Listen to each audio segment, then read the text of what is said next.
Hey folks, it's Maxie here and welcome to a new TEW2020 video.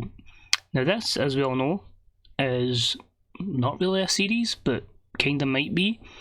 So obviously, as I say, all the series are pretty much concluded or will be concluded going forward. However, I did say I was more than happy, because I'm still enjoying TW and I'm still playing it a lot, happy to just like kind of let people see how my offline save's going.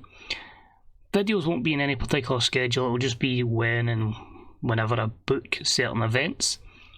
The plan was always though to do kind of like two Christmas specials of basically rounding up my saves so far, so you'll find out how we got to where we are probably around about the Christmas period. There'll be two videos dropping over that week in New Year as well. But yeah, it's just been an offline save that I started pretty much after All Out. That's why we're AEW, wanted to book Bryan and Punk, and yeah, it's just been a hell of a lot of fun. But let me just stress, realism is completely out the window in this save. This is pretty much went away my WWE save. Anybody and anyone that we could pinch is now all elite. So some stuff may not make sense, but it will once we clear up the backstory. I'll cover a few things as the event goes on. Why it's called the Free For All series and why it's called Dream Big. Also on a side note, I'm hoping to put this live on my birthday. It's not my birthday at the moment, it's the 8th of December, but this should go live on the 10th when I am probably as old, I think, as Andrade. Yeah, not a spring chicken anymore. But anyway, thank you for tuning in, and let's go through a few things that we've got here today. So, the show is called AEW Free For All Series, Dream Big.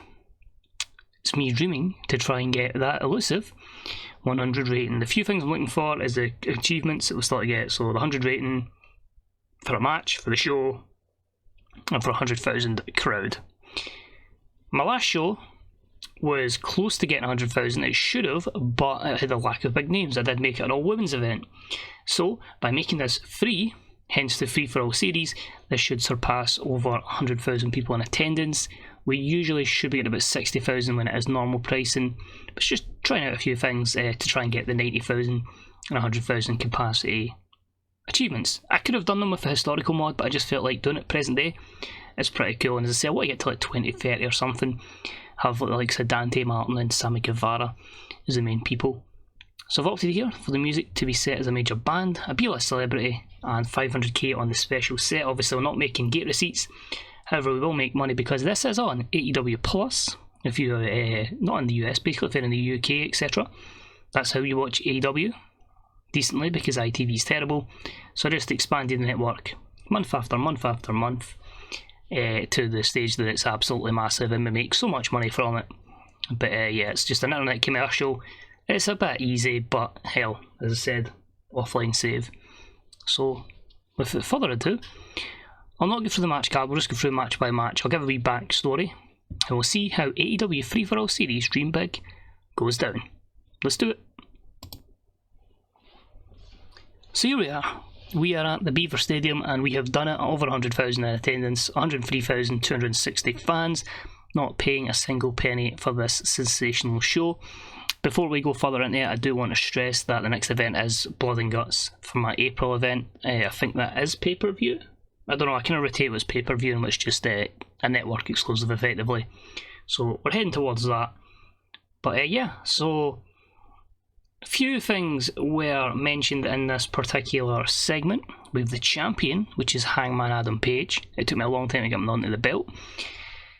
Punk comes out and says, we all know that he should be champion. Hangman get lucky against him and he'd kick his ass if he didn't get taken out previously by Shawn Michaels, who injured him.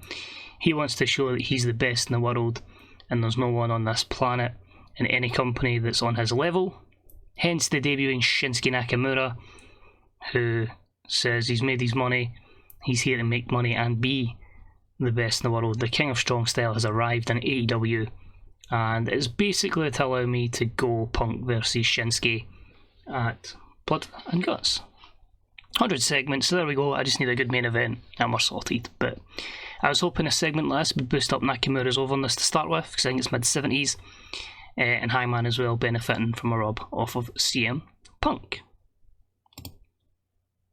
Moving forward, Yes, I went for a best in the world showdown, and I bet they had fantastic heat and good wrestling as Kenny Omega defeated Shawn Michaels in 12:56 with a one-winged angel. 81, Kenny off his game and they both didn't click and it made for an awkward bout. I wanted to try this. We'd brought Shawn out of retirement, we talked to him and he was happy to come out of retirement. He was in an open contract, handshake deal with NXT, so I was like, alright, well, might come to AEW, and they signed, was in a feud with Punk, and beat Punk to get over. But yeah, obviously stamina's a thing when you're nearly 60, so obviously Kenny was going to prove that Shawn Michaels couldn't quite hang with Kenny Omega. I then moved on to a matchup for the AEW Zero X Championship, a mix between the X Division and the Zero G Championship in ICW and Impact, basically for high flyers.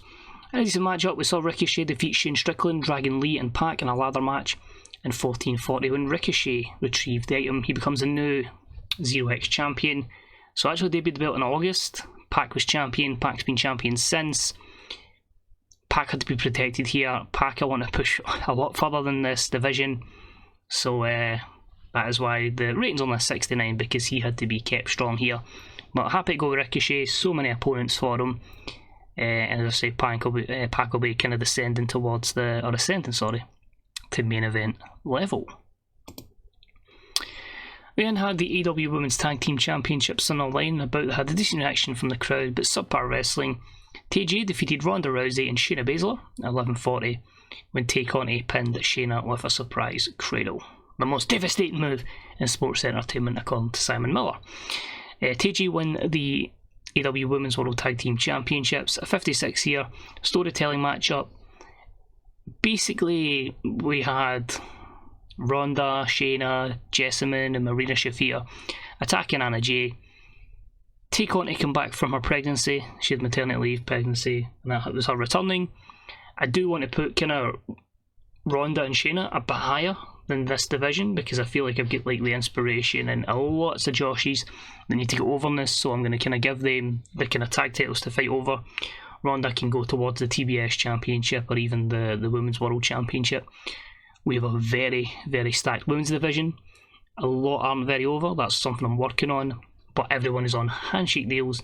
Probably should have mentioned that I do have like 180 people on the roster, but like over 100 are on handshake deals, so they can go and work where they want, and we'll have them in for like tryouts and try to get them over.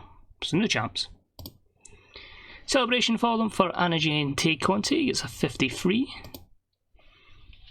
And then we had a backstage altercation and a brawl between Jeff Cobb and the TNT champion Miro. Miro is back as TNT champion. And 80 here. Two big guys just wanting to brawl. Basically, Jeff Cobb is on an ascendancy because he beat Brock Lesnar. Yep, I had Brock Lesnar as well, that's how realistic we are. But Jeff Cobb beat Brock Lesnar, and now he fancies some TNT Championship gold. That matchup is going to go down at Blood and Guts. Then we had the AEW Tag Team Championships on the line. And about had good wrestling and a decent reaction from the crowd. Ace and Christian Cage defeated FTR in 14:26 when Ace pinned Dax Harwood with a spear. Ace and Christian Cage become your new World Tag Team Champions. So 82, you're probably thinking, why the hell Ace? Adam Copeland Edge. There you go, that was the only thing I could think of at the time. But yeah, a bit of a baffling move, as you say, to have Edge and Christian as my tag champs, but I felt like there's a lot of tag teams that put on really good matches but don't particularly have the overness.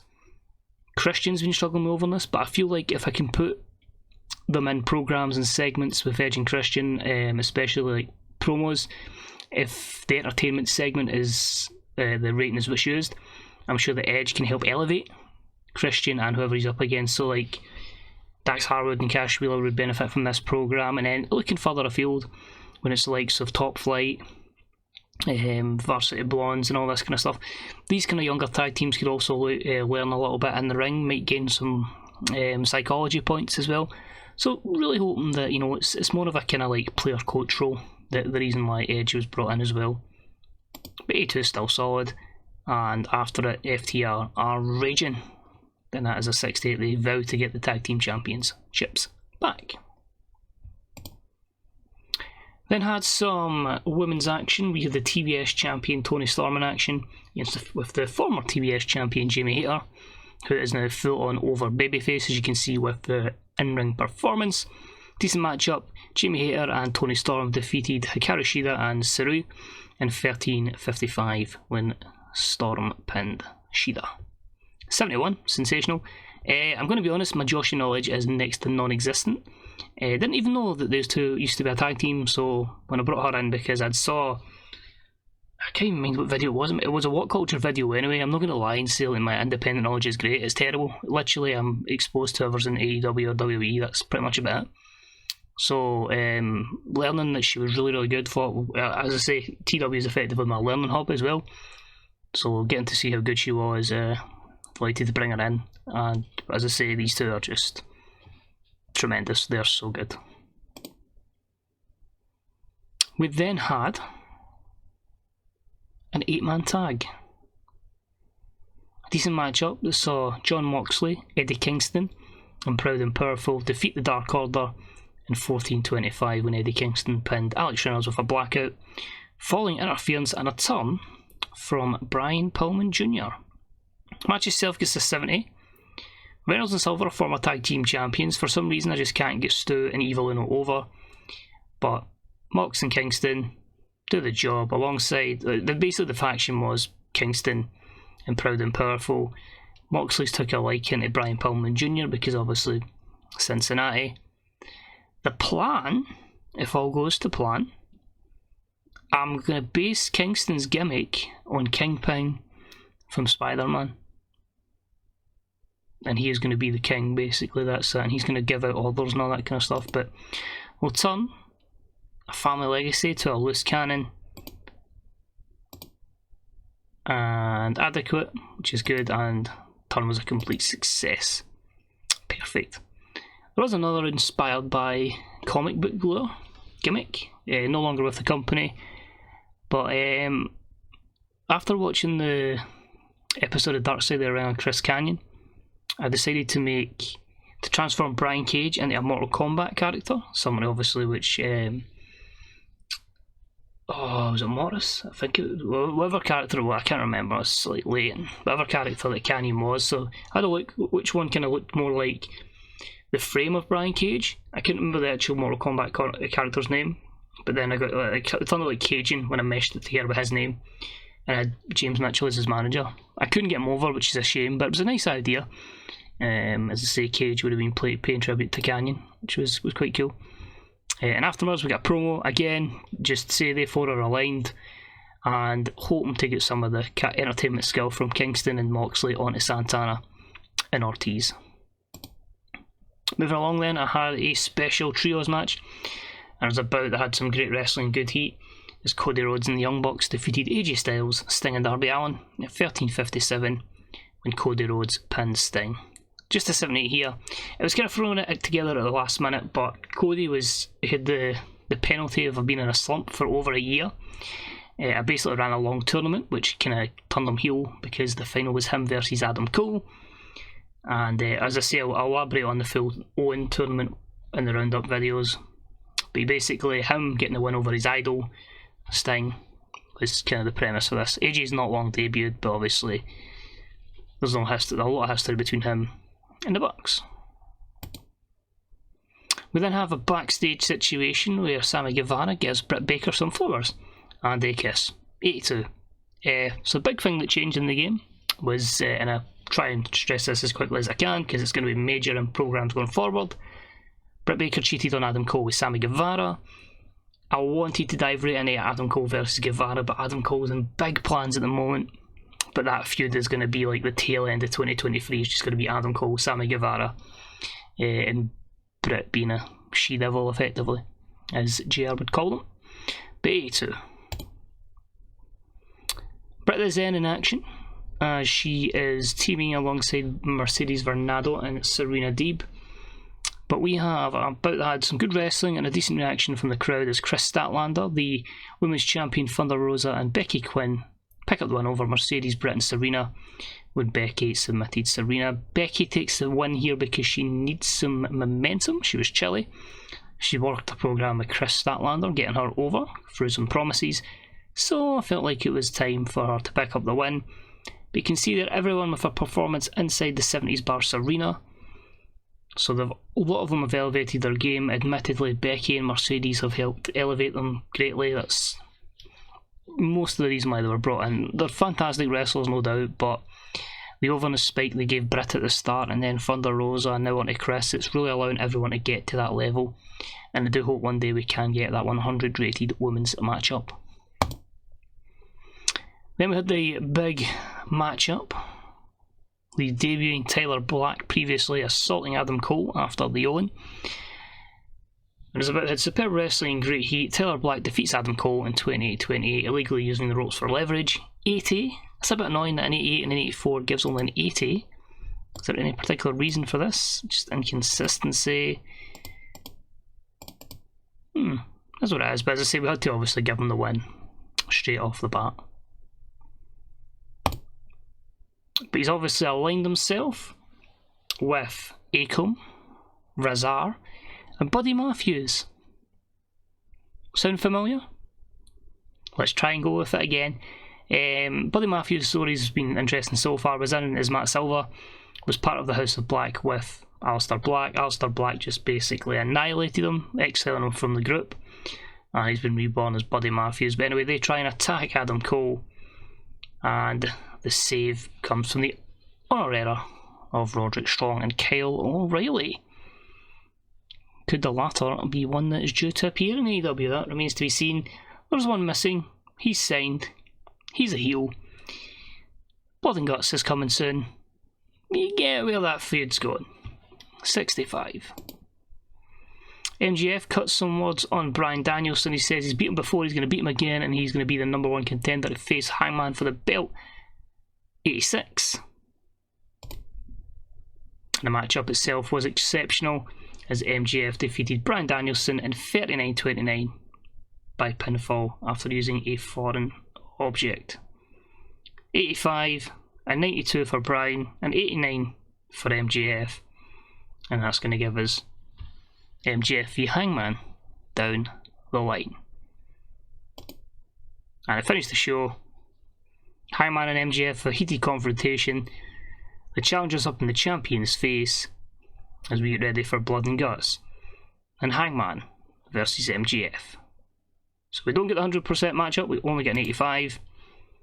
But the show itself, 92. The boosts obviously help it, and as I say, you can see there's still a lot of work in progress. I'm still a good wee bit off where I want to be, but I need to keep Bryan in the main event scene roughly because of his psychology.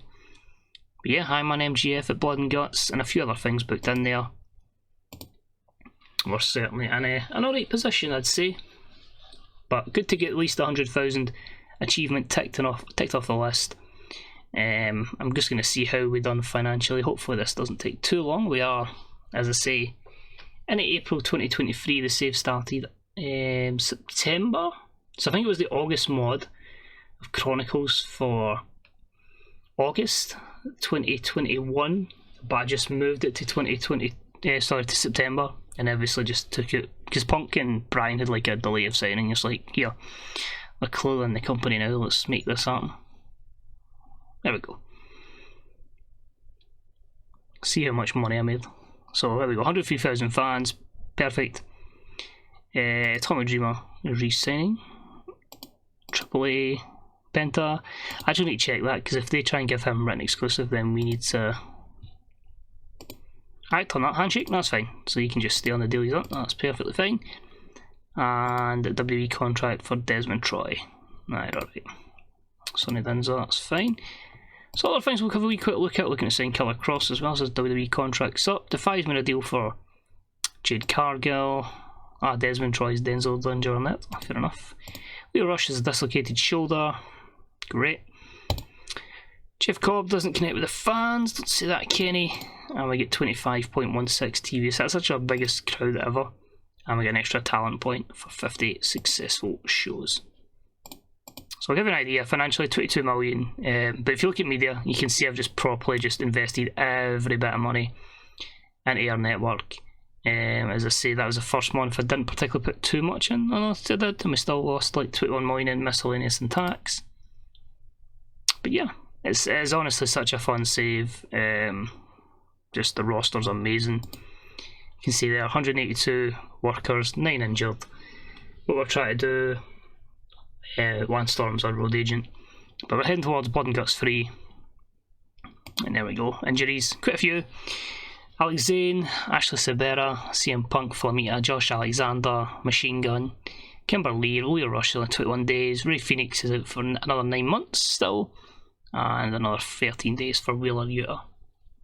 So as I say, just keep looking an eye on, as I say, your inboxes. Whenever I do pay-per-views, I'll pop them up. It'll either be in that format or through show history. And as I say, over Christmas and New Year, we'll have 2 videos documenting the history of the save, which, you know, there has been like lots and lots and lots of shows. In fact, 172. And you saw how quickly I got rid of Dark, Elevation and Dark, as it's now like a development company which has all of them in it. So yeah, thank you very much for watching. As I say, I know we don't have the series on the channel anymore, but I'm still really enjoying the game, and it's just I'm in a situation now where I just want to book fantasy matches and get all the achievements in the game. So if you want to keep up to date with that, you can check us out here. You can check us out on Twitter on Maxwell. If you have been following us on Twitter, you've probably seen me post up some of the cards and shows beforehand. But take it easy anyway. See you soon. Thanks for tuning in. Bye bye.